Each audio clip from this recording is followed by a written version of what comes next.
podcast where we talk to smart people, but not necessarily done by smart people? That is an awesome question. This one goes down probably on one of my top 5. Hey, I like nutrition. I like to eat food. This is the coolest thing ever. We're going to do this forever. I wish I paid more attention in that class. You know, I'm going to be honest, I don't understand that. As a man, I don't get it. Welcome to smartpeoplepodcast.com. Hello and welcome to Smart People Podcast, conversations that satisfy your curious mind. I'm John Rojas and I am super pumped to be back on the intro with you. Thanks for downloading the episode. Thanks for subscribing to the show. We really do appreciate that. We've got an awesome episode this week. Really excited about who we're bringing to your ears. Our guest this week is economist Kate Raworth.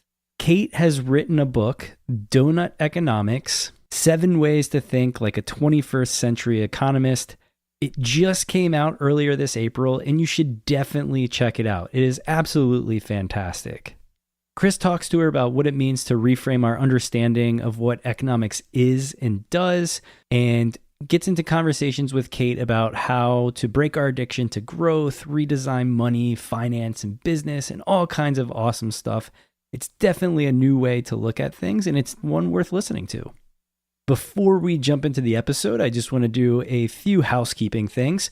As always, you can reach out to us on the show by emailing us at smartpeoplepodcast@gmail.com, or you can start a conversation with Chris and I on Twitter by messaging at smartpeoplepod.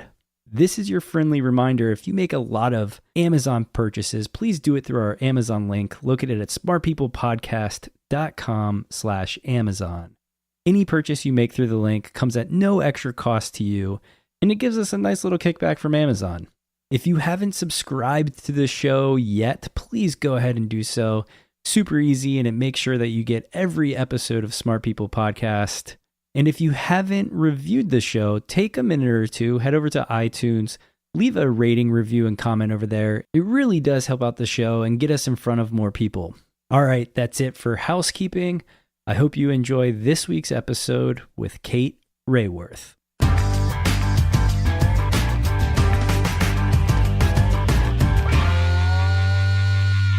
Well, Kate, first, thank you so much for being on the show. Really excited to talk to you today. It's my pleasure. We're going to be talking economics, and it's something that what I found you have been able to do is make it a and I have to say semi-sexy topic. How do you feel about that? I'm very excited about that. I've also made it kind of semi-ridiculous by calling it Doughnut Economics and bringing junk food into the first line of it. So I'm hoping that I'm making economics more accessible and more fun and more humorous for a lot of people. Well, and I think accessibility is the key here, because I always say this when I get a chance to speak with brilliant people such as yourself, specifically those that are professors. I remember those classes such as economics and finance and psychology. And I feel like the difference between hooking someone and just telling them is relating it to the real world. And that's what you do. Oh, has that been something you have always tried to do in your teaching and writing and all of those things? Yeah, what I do, and I've worked not just in university, but I've worked in NGOs, and I worked in the UN, and I worked in the villages of Zanzibar for many years. So I really love communicating with people from all different backgrounds and finding words that will express something in a completely everyday way, using everyday metaphors, using language that people say, I get that. That's interesting. Is that economics? Wow, I thought economics was equations. And you're telling me it's this really interesting conundrum. So I love finding very simple words and very simple pictures to communicate what are apparently complex ideas, because actually I think once we express it in simple and compelling ways, we can all get involved in this debate, and that makes it much more interesting. Well, and I have to agree with what you said, and I know what you write about, that we need to be having this debate because there are things fundamentally broken, in my opinion, with the way we are, in my opinion, specifically doing business. And so when I think of economics, that's just what I think of. The companies that I go speak with, that I go consult for, and I just don't see it working that much longer. Right. And I think many of the businesses that are operating today have grown out of a very 20th century mindset about what the economy is and what business's role is and what success looks like. And first of all, you see at the level of many companies that's not working. And they realize that their own supply chains are under stress. For example, companies that are buying, selling cotton clothing from around the world are finding that the cotton that they're buying is facing real insecurity because maybe there's a drought regionally that's affecting the supply of their materials. So at the very material level, many companies are finding things are getting more tricky and we can't go and do business in the same way that we used to. But also, I think there's a new generation of people coming into business saying, you know what, I want this to mean more than just the product we sell. I want to believe in the business I work for. I want to feel good about the contribution it's making to the world. And it's fantastic because there's this generation coming in who are putting higher expectations about the business of business into their working life. And that's kicking open all sorts of interesting opportunities to ask, what is the role of business? And in fact, a successful business is one that transforms itself to start doing good in the world and making a positive contribution. And then people actually want to work for it. So I agree that the old business models are so out of date. We need to push straight past them and come to a new kind of business. But that is very possible. And there's some great examples of it in the world. Oh, well, I want to talk about that and how it's possible. But first, let me start with, and again, this is maybe for just my own knowledge, but I see it everywhere. This idea of, okay, capitalism, and I see it all the time, and I can only really speak for here in America, but I know it's everywhere. You have all of this institutional money and these investors coming in, and they're helping these startups. Therefore, the wealth is going in a very small pool of people able and willing to invest in these startups. And then these companies are only concerned or primarily concerned with their fiduciary duty of increasing essentially the return on the investment. And therefore, everything's getting squeezed. Everything. And I see it everywhere. People, when one job goes away, they don't hire somebody else. They just say, hey, you have to do the job of two now because we have all of these tools and technologies. Do you see the same thing? Have you thought about that? And do you see a way out of that? I've definitely seen the same thing. I've worked with a very wide range of companies the last 5 years, presenting them my ideas about what 21st century success looks like, where we meet the needs of everybody within the means of the planet. And that sounds simple, but I believe it's the 21st century goal. And when I present to them what that looks like in a picture and say, can we meet the needs of all people in the world within the means of the planet? And what does it look like for your company to be part of that?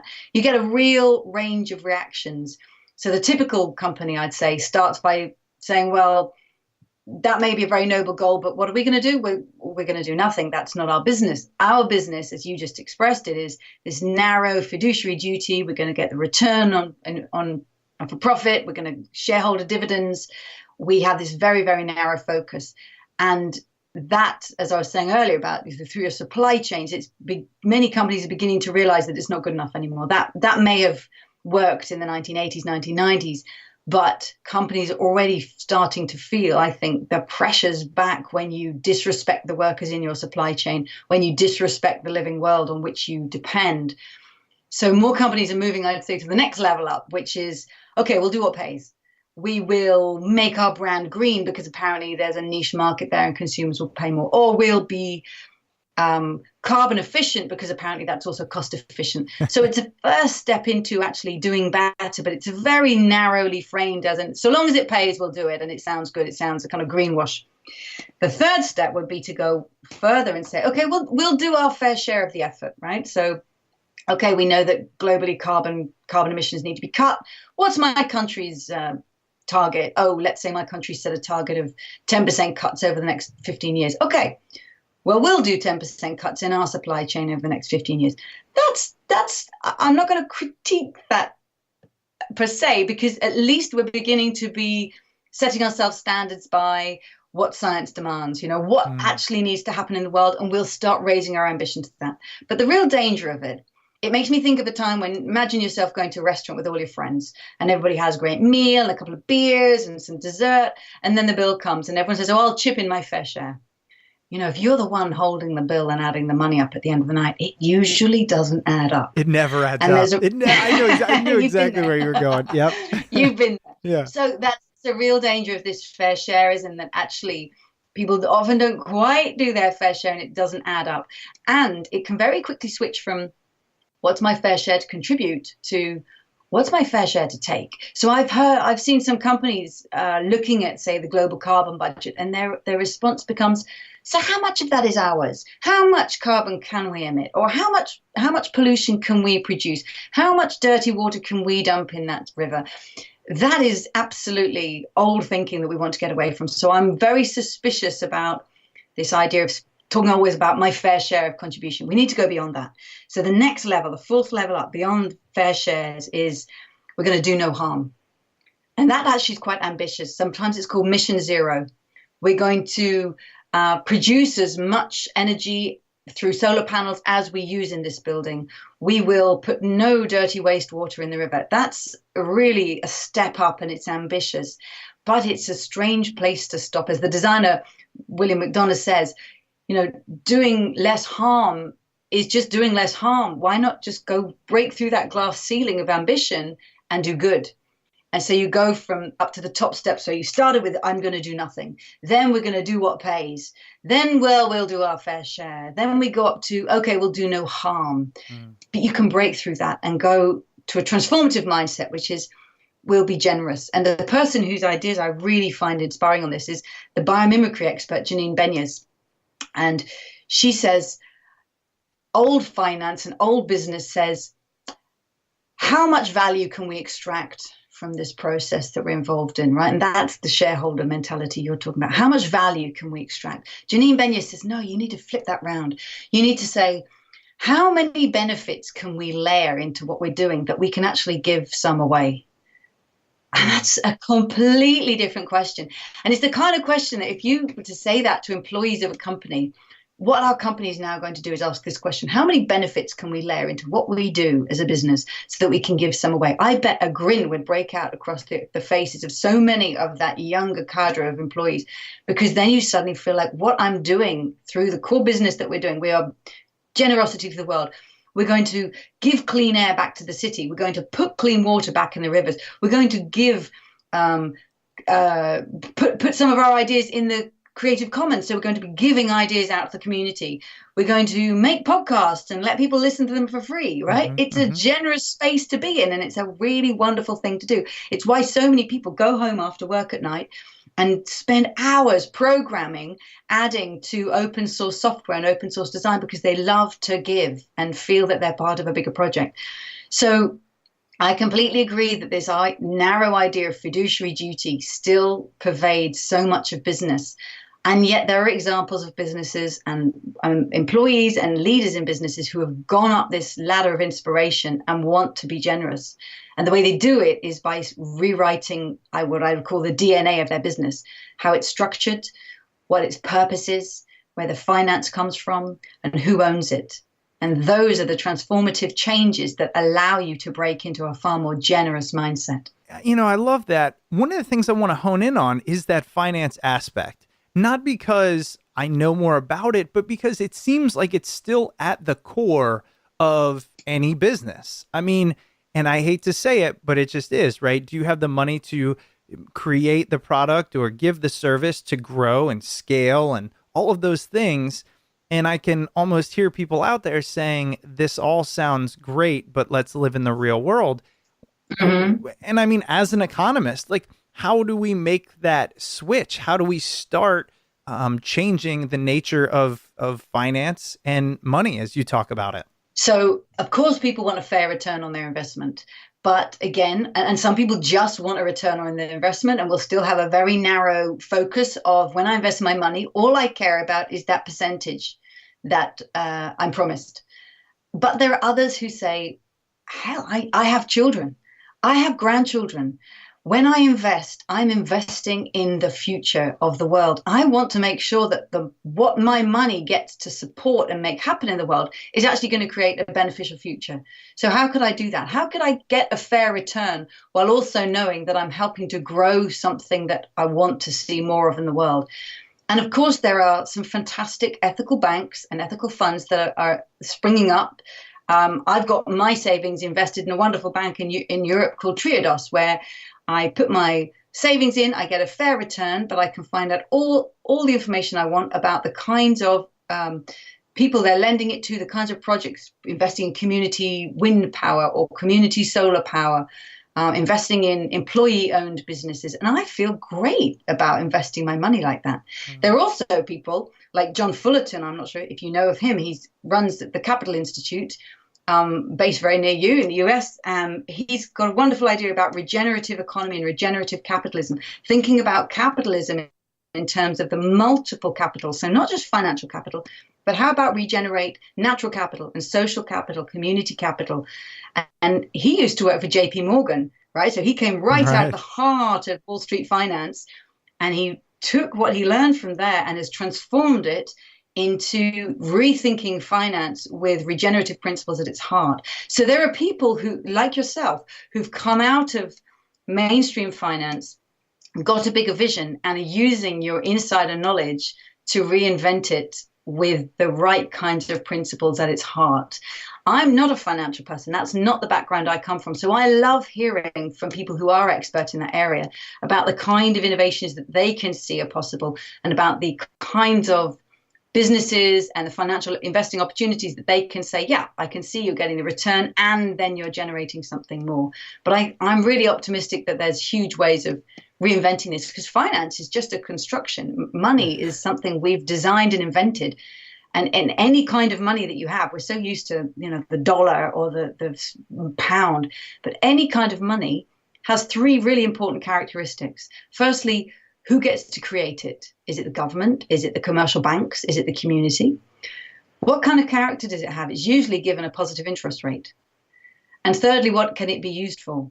And every kind of money in the world has those three attributes: who gets to create it, what kind of character it has, whether it has positive interest rate, and what you can use it for.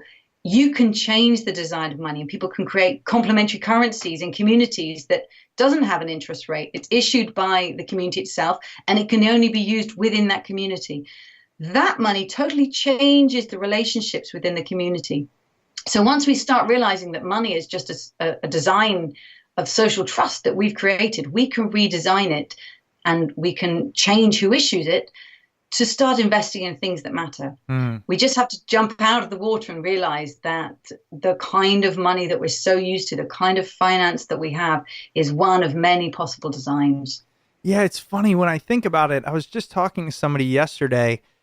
The people I know that make the most money work in some type of financial, either in the finance industry or work in finance within an organization.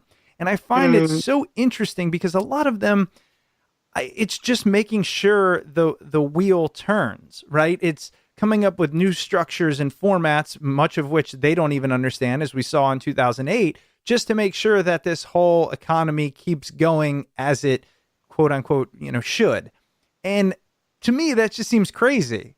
But what I'm also thinking is those are the same people that are going to reject, in my opinion, this notion, because they're making money. They're profiting enormously off of it. This wealth gap that's growing is in their favor. And so how do we retake the power as little people? Yeah. And I'd say it's kind of even more serious than that, because they're not what they're doing is not making sure that the wheels of the real economy keep turning. They're making sure that the wheels of the financial system keep turning, and it's finance in service to finance. Yes, it's right. It's in its own bubble, and it's extractive value that it creates. So it's extracting money. It's leveraging opportunity from here and shifting value from one place to another. It's not actually generating new real value in the world. So let's start back at the beginning. Economics means household management. And if we think of that on the planetary scale, it couldn't be more important today to manage our planetary home in the interest of all of its inhabitants so that we can meet the needs of everyone within the means of the planet. And the real economy, the space in which we produce goods and services, whether that's through the market or through the state or through within our households or indeed within the commons in the creative spaces we create together, all of those are ways of producing goods and services. That's the space in which we actually meet our needs. Finance should be a tool in service to that. As Hunter Lovins says, finance should be in service to life. At the moment, we have the real economy in service to finance and the natural world being sucked dry by it. So we need to reverse this whole thing. But as you said, how on earth are we going to do that? Because the people who are benefiting from finance are benefiting very nicely from it.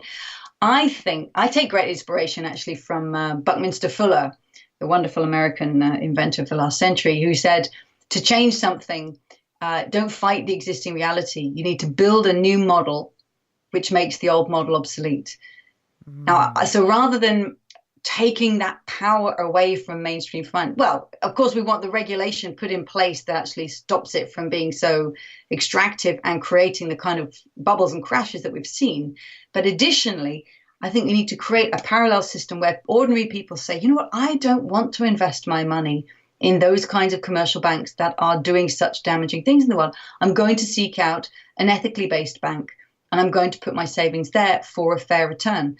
So we can each choose to move our money into the kinds of investments that we believe that we want to be part of, and call for governments to put the regulations back in place to transform, not just to regulate and minimize its damages, but to transform finance. But it's a really knotty problem because, of course, finance has huge influence over government. I mean, after the financial crash, so many people from Goldman Sachs suddenly became absolutely instrumental in running the US government. Right, in the government. It's crazy. In the government, yeah. And of course, finance has huge amounts of money that it can spend on elections. So there's a huge invisible market for political influence that is often ignored in mainstream economics, but is very, very powerful, where those who are benefiting from the status quo get the money to reinvest in ensuring that they continue to benefit from the status quo. So there's a lot of knotty things in place. Now, if we look at the whole thing, you can feel overwhelmed by that. You can feel that we can't change this system.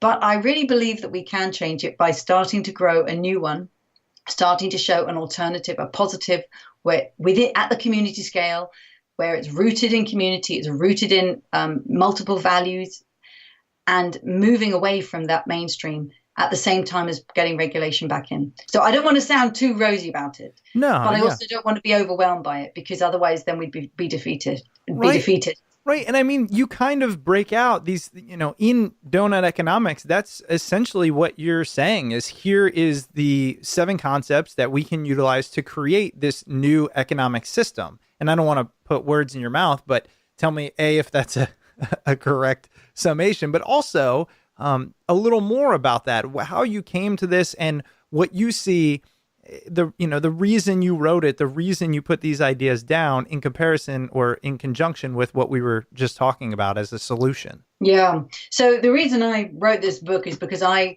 went to university 25 years ago wanting to study economics because I believed it would equip me to tackle the issues in the world that I cared about. I wanted to tackle poverty.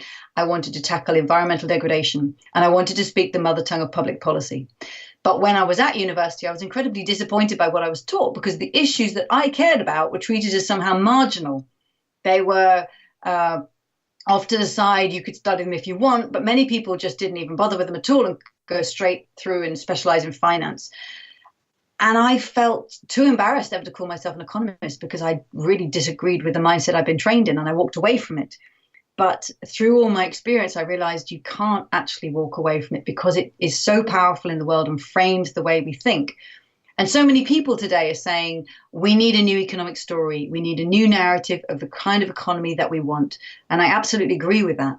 But we should never forget that most of the world's powerful stories are told with pictures. Think of your own childhood picture books. Think of churches painting frescoes on the walls and stained glass windows.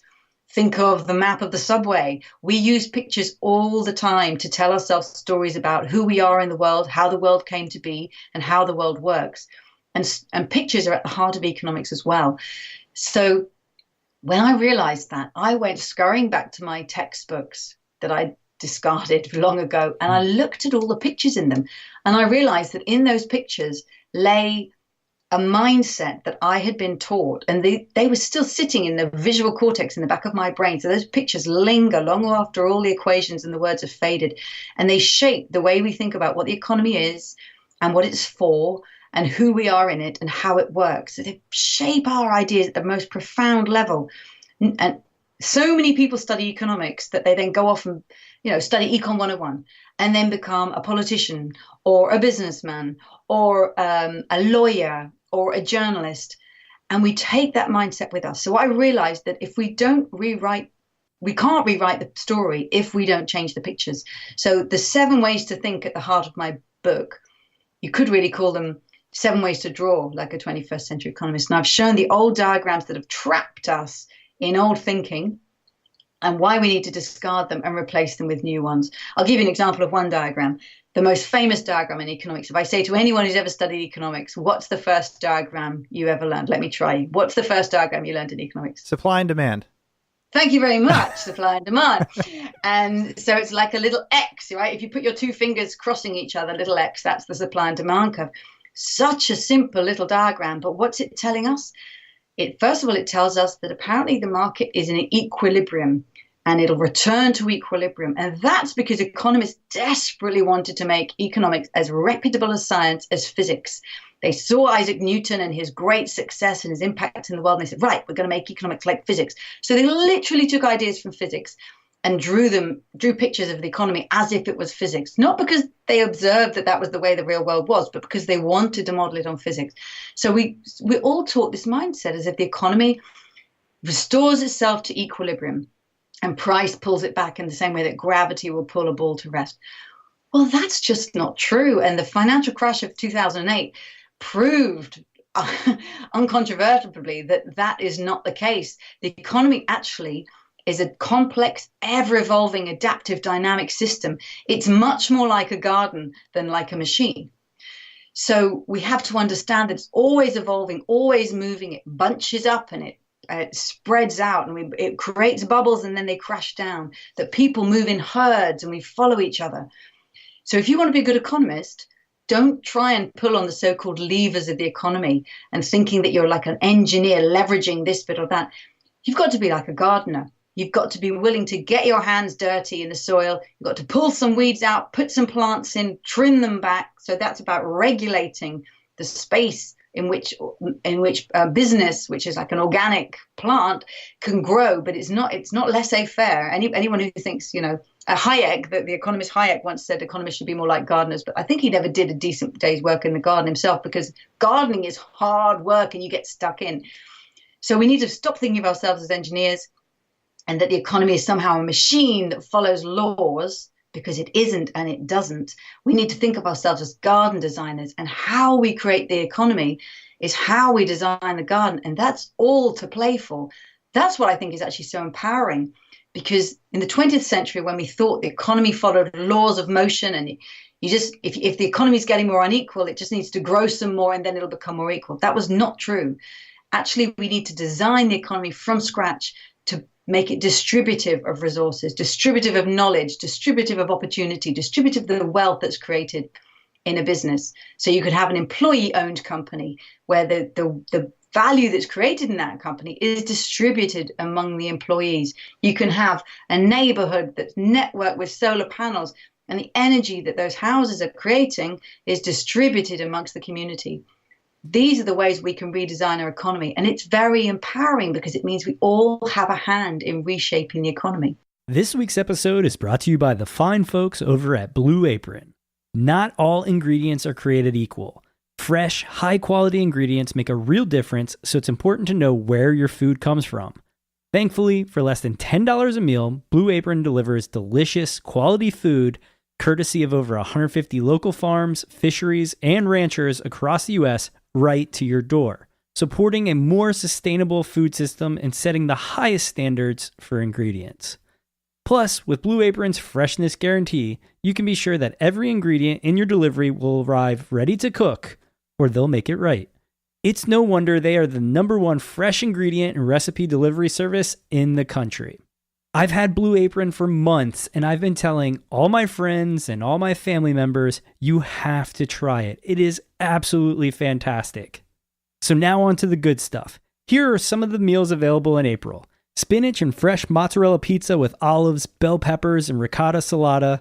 Sweet and sour salmon with bok choy, carrot and ginger fried rice. Parmesan crusted chicken with creamy fettuccine and roasted broccoli. And baby broccoli and fontina paninis with hard-boiled egg and arugula salad. All right, you've got to check out this week's menu and get your first 3 meals for free with free shipping by going to blueapron.com/smartpeople. You'll love how good it feels and tastes to create incredible home-cooked meals with Blue Apron, so do not wait. That's blueapron.com/smartpeople. Blue Apron, a better way to cook. And now back to the episode. Yeah, what you said right there, especially at the end, we had a guest on not that long ago, and he was talking about, I'm trying to remember, I think it was Richard Wolff, this guy named Dr. Richard Wolff, and he was talking about capitalism being broken, and it was a controversial episode. But one of the things he mentioned was employee ownership. He said, if we stopped giving the ownership of our companies to a very select few and instead gave them to the employees, it's a great way to distribute wealth and inspire, creativity and hard work, and then a fair kind of pay and also a fair opportunity for large amounts of growth. And I just thought that was fascinating. And then you're kind of saying the same thing. So it leads me to believe this is something that could be gaining some steam here.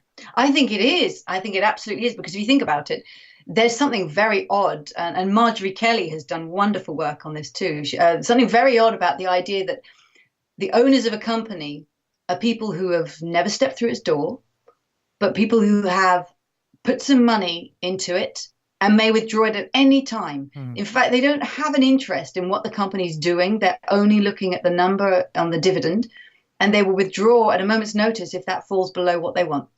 Those people own a company. That's such a strange idea. And yet the people who turn up every day, come to work in the snow and in the summer, they put their labor into making it work, that they would be the first to be fired when the company turns down.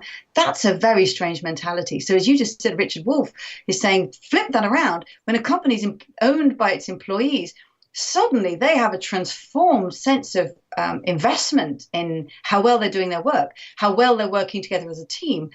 And as I've seen in certainly friends of mine who work in employee-owned companies during the financial crisis, well, they were able as a group of employees to get together and say, right, orders are down. A financially owned company would say, well, last in, first out. We're going to sack some people here. Sorry, 10, 15% of the workforce have to go.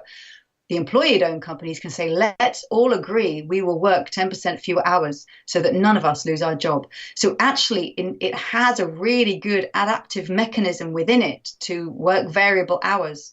So there's a lot of advantages. Of course, it can run into challenges about, well, where do we raise the finance in the first place? Yes. Right. So that we're back to the financial question about needing innovative financial sources that enable that to happen. But there are some great examples of employee-owned companies. Of course, it's been going on for centuries. The cooperative movement is a close cousin of the employee-owned company. It's being rediscovered today, and that's what makes it very exciting that people think, actually, why wouldn't we do this? Why wouldn't we reorganize ourselves this way? Let me ask you, because another thing you touched on that I just really loved is this idea that we tend to look at how we learned economics, or at least how I did, as the laws of economics, just like you said, right? And the drawing that correlation between physics and economics is brilliant.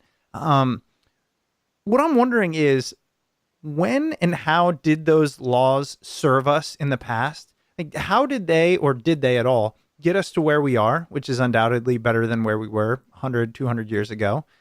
And when did they break? Or what was kind of the thing that pushed him over the edge into, okay, these aren't serving us anymore. We need to take a new look at this?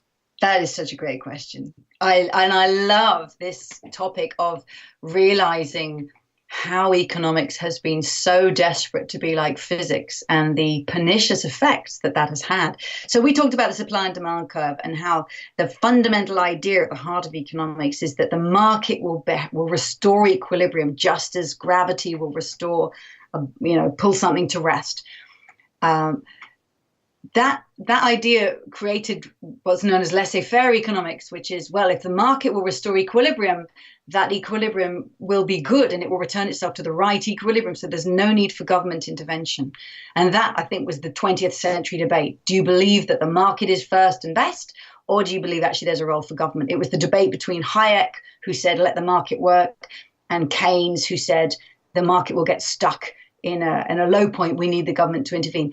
But that was just one of the effects of this obsession with physics. To me, the really pernicious effects came out in that economists started looking for laws of motion. Just as Newton found the laws of motion of an apple falling from a tree or for planets rotating around each other, economists started to look for the laws of motion. And there are two that have had enormous effect on our societies and on our economic narratives over the last half century. So the first one was in 1955, and a brilliant economist called Simon Kuznets said, I think I found an economic law of motion. He didn't use exactly those words, but he said, I think I found a pattern of how economies evolve. What he thought he'd seen was that, and he was looking at the UK, the US, Germany, France, and he thought that in the scant data he had, that as economies got richer, first of all, they became more unequal between the rich and the poor in the economy. Things got more unequal, but then it turned and they got more equal again. Now, that was an amazing promise. As our economy is growing, if things are getting more equal, if the rich are getting richer and the poor are getting poorer, don't worry, hold on, because actually it's got to get worse before it gets better. And more growth will make it better. That's what his diagram, which is a very famous diagram called the Kuznets curve. It looks like an upside down U, or the way a child would draw a hill, just goes up and then it comes down again. And it was this promise that inequality is going to get worse, but don't worry, it's going to get better. Now imagine if the political effect of that, if it really is a law of motion, then stop asking for redistribution, because you're just stopping us from moving forward. Stop complaining about inequality. It's actually helping us grow. So it had huge impacts on saying, like distribution is a dirty word. In the 1990s, another one came along. Another group of economists said, oh, just as Simon Kuznets thought he found this law of motion about inequality has to get worse before it gets better, we found another one. And it's about environmental degradation and pollution. And we think in the data we've got, the data's incomplete, but we kind of think we can see this pattern that as countries are growing, pollution gets worse, but then it starts to get better. Here's the good news story, guys. Don't worry about pollution, because the law of motion seems to say that it's got to get worse before it gets better. And more growth will make it better. So you environmentalists over there who are hollering about the pesticides or the air pollution, just quieten down now. You don't understand economics, right? We've got this law of motion. It's going to sort itself out. So there we have these two extraordinary laws of motion that told us if you're worried about inequality and if you're worried about environmental pollution, you should understand this. It's got to get worse before it gets better, and more growth is what's going to make it better. Now, it's turned out in the last, I'd say, 10 years that more newer economists with more data and better analysis have proven that both of those laws of motion are just false. They don't exist. And we can design economies to be equal or unequal. We can design them to respect the environment and to work within the living systems of Earth, or to be entirely degrading and creating massive pollution. There is no law of motion. It's up to us to be the designers. So getting rid of this idea of physics and wanting to be like physicists and finding the laws of motion, it's been so damaging in the 20th century, and it's put growth front and center of economic issues, because growth is going to sort everything out. We now have to take a good hard look at that and say, no, We need to design our economies so that they're distributive and that everybody gets a share of value, and so that they're regenerative and so that they work within the processes of life. This, to me, is the exciting 21st century adventure. We're not physicists, we're garden designers. I love that. Let's talk about this idea of growth, and forgive my, naivete, I guess. How is that a solution? Because growth in relation to what? I think about it, say one country is talking about economic growth. If you're talking about it from a financial perspective, that money is coming from somewhere else. So it seems more just like a transfer of power, perhaps. And again, I don't really know. That's why I'm asking you. But in my head, that's what I see. So how have they, utilized this idea of growth to solve all problems? What does it mean? So the idea of when people talk about growth, and the word is just often bandied around like that, but actually what's being talked about is economic growth, meaning GDP growth, gross domestic product. And that is the total value of goods and services that are sold in the monetary economy of a country in a year. So it's all the value that passes through the market and passes through the value of spending by the state. When the metric, the measure of gross domestic product, it was created actually by Simon Kuznets, again, this brilliant economist. He created it. He was asked by the US Congress to come up with a monetary measure of the output of the US economy in the 1930s. So this is post-depression. And, everybody said, what happened there? And we need to have a better way of measuring our economy. Are things getting better or not? So Simon Kuznets was asked to create this measure. He came up with this measure. And when he could measure the value of the goods and services produced in the US economy in 1 year, I think it was 1934 or 5, and then he could measure it the next year and the year after that, now we're looking at a trend, and we can start to ask, is the value of goods and services that we're producing going up or not? And then it began to be measured in other countries. Oh, how's the value of our goods and services doing compared to the UK or compared with the USSR in the 1950s in the Cold War? And it became this driving measure of, is our economy doing well? Because, of course, if we're trying to meet people's needs, it seems like a reasonable thing to say, well, the best measure of that is whether we're producing more goods and services, because surely that's what's meeting people's needs. But this metric of growth became an addiction, I would say. We and our economies have been structured not merely to desire growth and welcome it, but actually to demand, to expect, and to depend upon it. So today we have economies that are financially, politically, and socially addicted to continual GDP growth. In companies, that's the thing. I look at the short-term nature of, having to hit quarterly goals. And people now can't think past them because they're not allowed to. I mean, their job is literally, their livelihood is under attack. And so that just leads to more Band-Aids on top of more Band-Aids.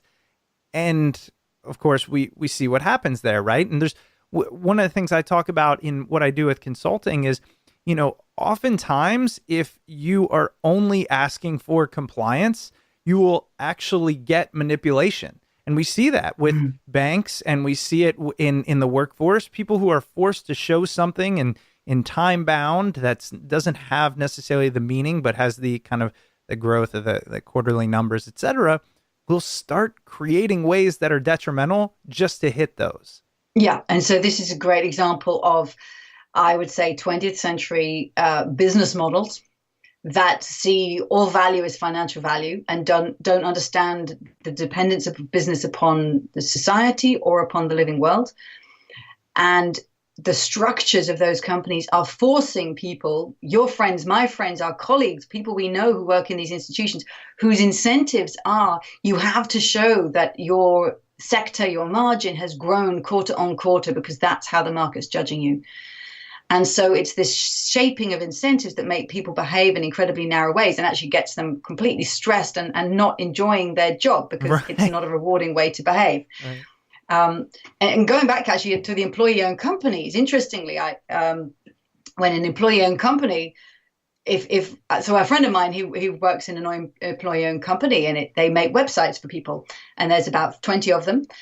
And I was asking him about it, what happens when the demand for your work goes up? And he says, well, doesn't mean we have to expand.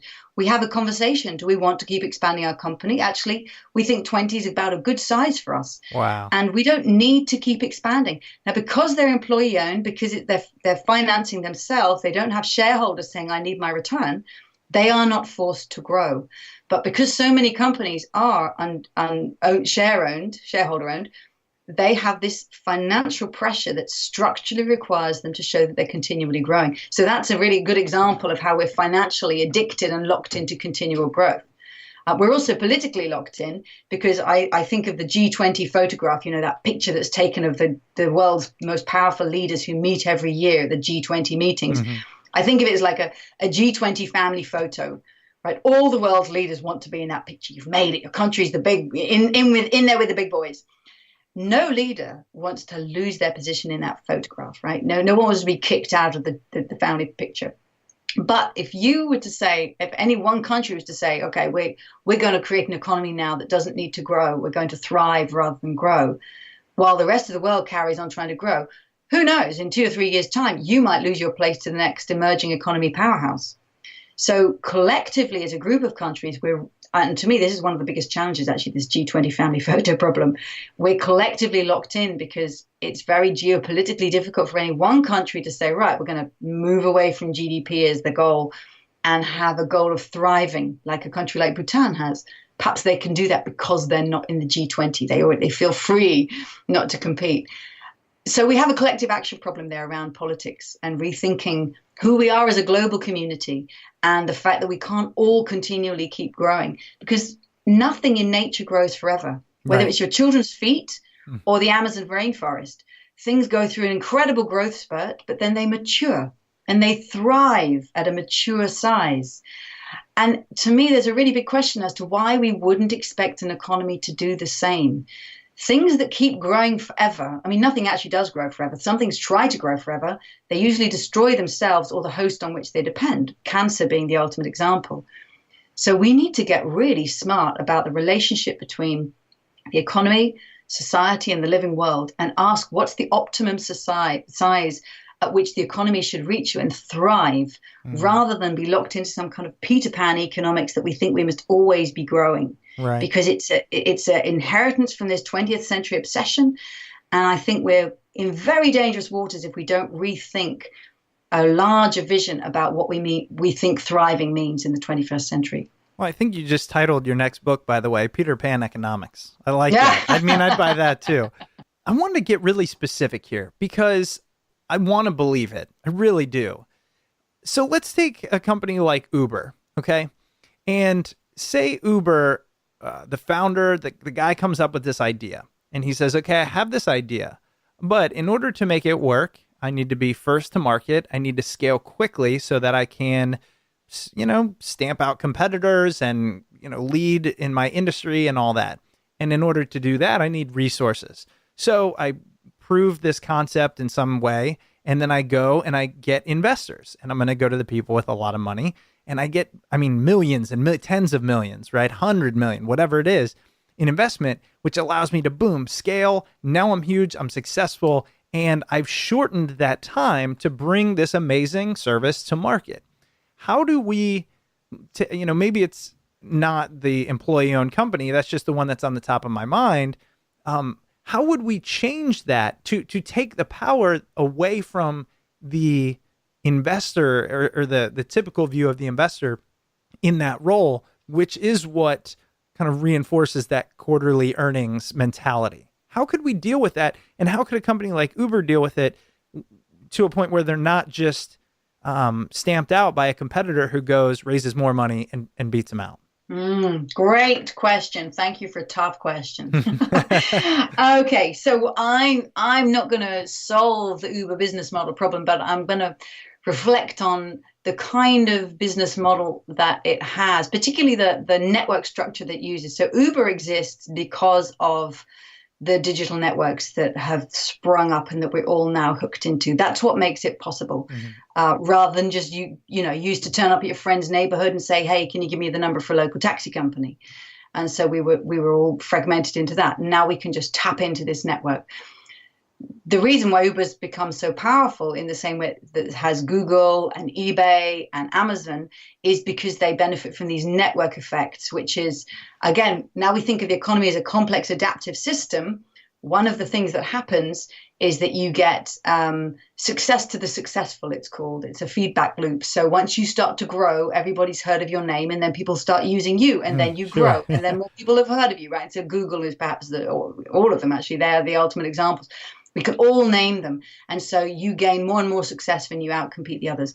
But the platform that it's actually built upon is the digital network, the internet. And that is the most, can also be structured in a completely different way, not one winner takes all, but it could be structured as the digital commons in which there are, again, is a distributive network. So the technology under this has the potential to be incredibly distributed. Let me just contrast it with, say, railways, which there's only one railway, right? And whoever controls the railway line really controls the trade between these two cities or these two coasts. It's a very highly centralized technology. The digital technology is the opposite. It has the potential to be incredibly decentralized. At the moment, it's been captured by business models that have figured out how to do a winner-takes-all attitude. I sincerely hope that smart thinkers will come through who say, no, I'm not going to try and fix Uber here, but rather say, how do we bring up something that competes alongside it, that taps into a broader set of values? Because we've all heard of Uber, but we've also all heard of problems with Uber. In the UK, we have a delivery company called Deliveroo. We've all heard of Deliveroo, but we've all heard of the problems with Deliveroo as well and how workers are treated.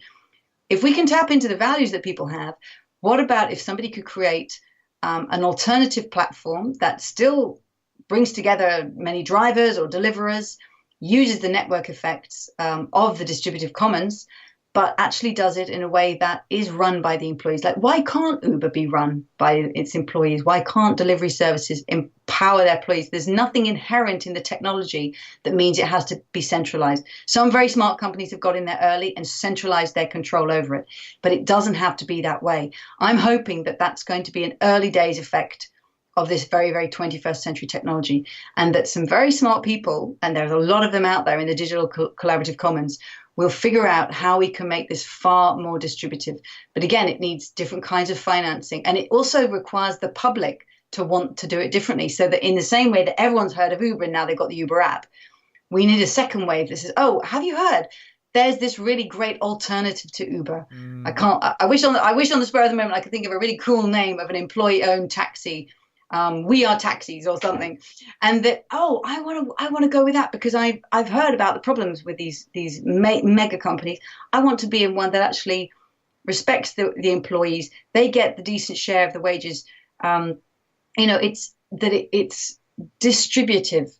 So I haven't got the solution for that, and that's why we've seen these massive Googles and Amazons and eBays, because there's some very, very smart people who figured out how to centralize control over the network. But the positive thing is the networks don't have to be treated like that. They can be far more distributive. So I don't know the answer, but I have a lot of hope that there are other ways of doing this. Well, you actually kind of opened my eyes there. I mean, there's not necessarily an answer, but I just was wondering, how would a company like Uber get off the ground if we didn't utilize the same funding model as we always have? But to your point, one of the things you're saying is, okay, maybe it wouldn't have, and now we have Uber. But now that we have Uber, imagine if somebody created, because it's not that hard, they don't own a lot, right? Created a similar software, but the social mission and the everything, the values and the way the companies run is more in line with, like you said, distributive or just beneficial for people and the planet. Perhaps that would be enough to take that market share, create a company that is now, more distributive or more beneficial, and it did it in a different way. I don't really know. I mean, this is really highbrow and it's hard to come off the cuff. I would like to say for listeners, if you have ideas on this, head to this episode on our website, smartpeoplepodcast.com, and leave your thoughts in the comments. And we don't do that very often, but this is something I'd love to have a distributive approach to solving the problem, or at least discussing it, actually. Yeah, great. And I'm just going to chuck in a few examples to show that there are other places where it might have seemed impossible and it's already been done. Great. So when we buy tea or coffee or chocolate, 20 years ago, there were big household names in our own, your country, maybe Lipton's tea, in my country, Thai food tea. And that was the tea that you could buy. And yet today, fair trade, trademark tea, coffee and chocolate has become very mainstream. And many people will only buy that because they know that the growers and the workers down the supply chain are getting a decent return. And they want to be part of that chain.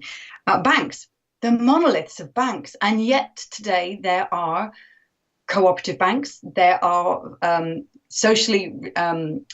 that have social value at the heart of their missions.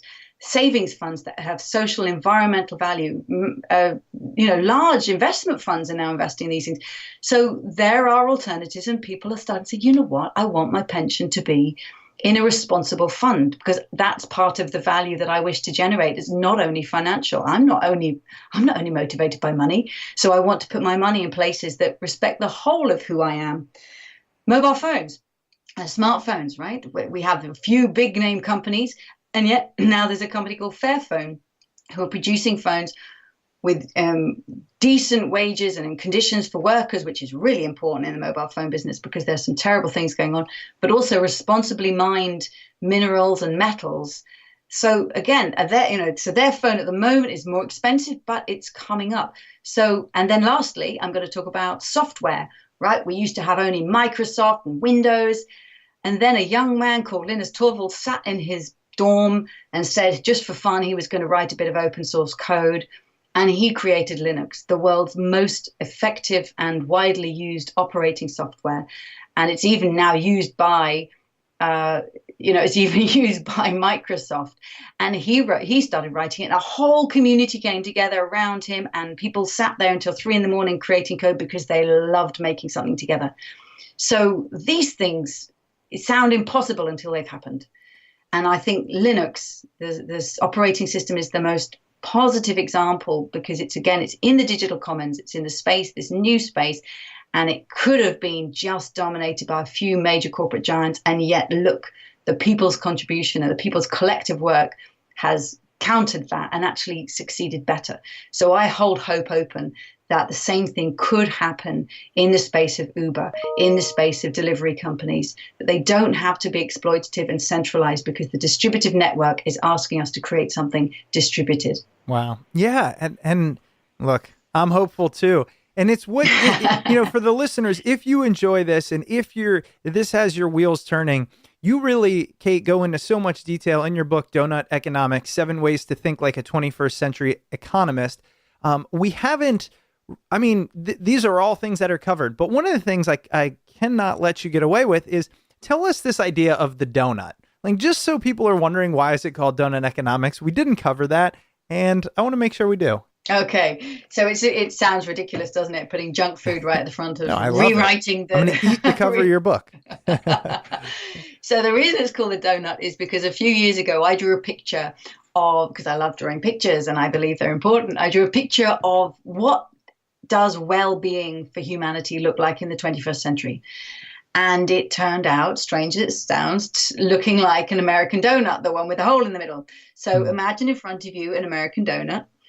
That hole in the middle is a space of deprivation. It's a space where people are falling short on life's essentials. So it's where people don't have enough food or water or energy, education, housing, healthcare to lead a life of dignity and opportunity and community. So we want to get everybody out of the hole in the middle and into that juicy, sweet, crunchy bit of the donut itself. But then the outer crust is also important, because if we go beyond the outer crust of the donut, we would be putting too much pressure on Earth's life-supporting systems, like too much pressure on the climate system or on the water system, and we would be tipping our planet out of the incredibly benevolent and stable system that it's provided us with for the last 11,000 years. So we want to get everybody out of the hole in the middle of the space of deprivation, but we also want to stay within the outer crust so that we don't push Earth out of this safe space. We want to meet everybody's needs and rights. And to do that, we need a stable climate. We need healthy oceans. We need plenty of fresh water. We need bountiful biodiversity. We need a protective ozone layer, because these are the fundamental systems on which all of our well-being depends. And I think this century, we're more and more going to understand that human health and well-being and planetary health and well-being are inseparably linked, and that thriving is about doing those together. So it's a big idea, and it's got a crazy name of a donut on it. But I hope if folks go to your podcast and we could put a link there and they could see a picture of the donut and see that at the moment, of course, many millions of people live without their most basic needs. And we've already put too much pressure on several of Earth's life-giving systems, like the climate system, on biodiversity loss, on land conversion. So we need to get everyone out of deprivation and poverty and come back within Earth's life-giving systems. To me, it's the 21st century generational challenge, and it could just be the one donut that turns out to be good for us. Well, thank you for helping us solve this, and the one donut that is good for us, but might not taste as good. Well, Kate, it was a real pleasure. Thank you so much for being on the show. Again, the book, Doughnut Economics, 7 Ways to Think Like a 21st Century Economist. Wonderful. Great talking to you. Yes, I really enjoyed it. Thanks for staying up late tonight. And thank you again for being on the show. All right. Thanks, Pleasure. Kate. Cheers. Bye. Bye. Welcome back. I hope you enjoyed that interview with Kate Raworth. Her book, Doughnut Economics, 7 Ways to Think Like a 21st Century Economist, can be found at your local bookstore or on Amazon. And as always, if you do decide to purchase her book through Amazon, please make sure to do it through our Amazon link located at smartpeoplepodcast.com/Amazon. Anything you purchase through that link will come to no extra cost to you and gives us a nice little kickback from Amazon to help us keep the lights on here at the podcast. If you're looking for other free and easy ways to support the show, you can always head over to iTunes and leave us a rating, review, and comment over there. We would greatly appreciate it. If you want to reach out to the show and say hi to Chris and I, or leave us a guest suggestion or any feedback on the show, you can always reach us via email at smartpeoplepodcast@gmail.com, or go ahead and start a conversation with us on Twitter at smartpeoplepod. If you want to stay up to date of all things Smart People Podcast, you can sign up for the newsletter over at smartpeoplepodcast.com. And we promise we will not spam your mailbox. All right, that's it for us this week. We've got some great interviews coming up, so we will see you all next episode.